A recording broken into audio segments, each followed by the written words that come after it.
నమస్తే అన్న అందరికీ నమస్కారం. కడపలో మనం చూసుకుంటే జనతా మెడికల్ స్టోర్ ఎదురుగా అయితే ఒక ఫ్లెక్సీ అయితే కనపడడం జరిగిందన్న. ఆ యొక్క ఫ్లెక్సీలో ఉన్న వివరాలు మీకైతే తెలియజేస్తాను. చిట్ట చివరి దైవ ప్రవక్త మహమ్మద్ షా పవిత్ర జీవితం ప్రతి ఒక్కరికి ఆదర్శమని చెప్పి, అలాగే ఆయన చెప్పిన కొన్ని మంచి మాటలు ఏవైతే ఉన్నాయో ఆ యొక్క మాటలనైతే ఈ యొక్క ఫ్లెక్సీలో రాయడం జరిగింది.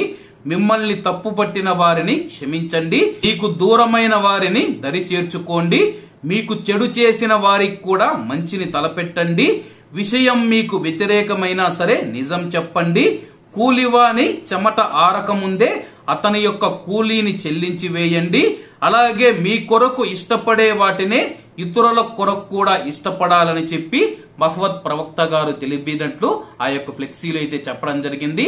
అలాగే ఇందులో మనం చూసుకుంటే కువైట్ లో ప్రస్తుతం మనం చూసుకుంటే కూలివాని చెమట ఆరకముందే అతని యొక్క కూలీని చెల్లించి వేయాలని చెప్పేసి ఆయన చెప్పడం జరిగింది.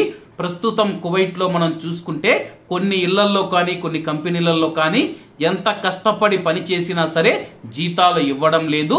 మళ్ళా పవిత్ర రంజాన్ మాసంలో ఖురాన్ ను చాలా మంది కువైటీలు చదువుతూ ఉంటారు. వీళ్లకు ఈ యొక్క విషయాలు తెలిసినా సరే చాలా మంది జీతాల విషయంలో మనం చూసుకుంటే ప్రవాసులను ఇబ్బంది పెడుతూ ఉన్నారు. 2 నెలలు 3 నెలలు 6 నెలలు సంవత్సరమైనా సరే కొంతమందికి జీతాలు ఇవ్వకుండా వాళ్ళని ఇబ్బంది పెడుతూ ఉన్నారు. దేవుడి మీద నమ్మకం ఉంటే ప్రతి ఒక్క మాటకు మనం జీతం అడిగినప్పుడు మనం చూసుకుంటే ఇన్షా అల్లా అని చెప్పేసి వెళ్లిపోతూ ఉంటారు, దేవుడి మీద వేసేసి.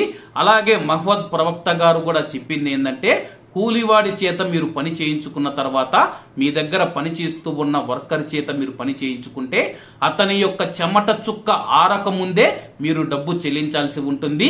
బయట పని చేసేటప్పుడు భవన నిర్మాణ రంగ కార్మికులు ఎవరైతే ఉన్నారో వాళ్ళు పనిచేసినప్పుడు కూడా చాలా మందికి కూలి ఎగరగొడుతూ ఉన్నారన్న కువైటీ యజమానులు. నిజంగా వాళ్ళు మహమ్మద్ ప్రవక్త గారి మార్గంలో నడుస్తూ ఉంటే కువైట్ లో పనిచేస్తూ ఉన్న 33 లక్షల మంది ప్రవాసులు ఎవరైతే ఉన్నారో వాళ్ళ యొక్క జీతాలు ఎగరగొట్టకుండా మహమ్మద్ ప్రవక్త గారి మార్గంలో నడచాలని చెప్పి మనమందరం కోరుకుందామన్నా. కాబట్టి అందరూ బాగుండాలి, అందులో మనం ఉండాలి. అందరికీ నమస్తే అన్న. జై హింద్.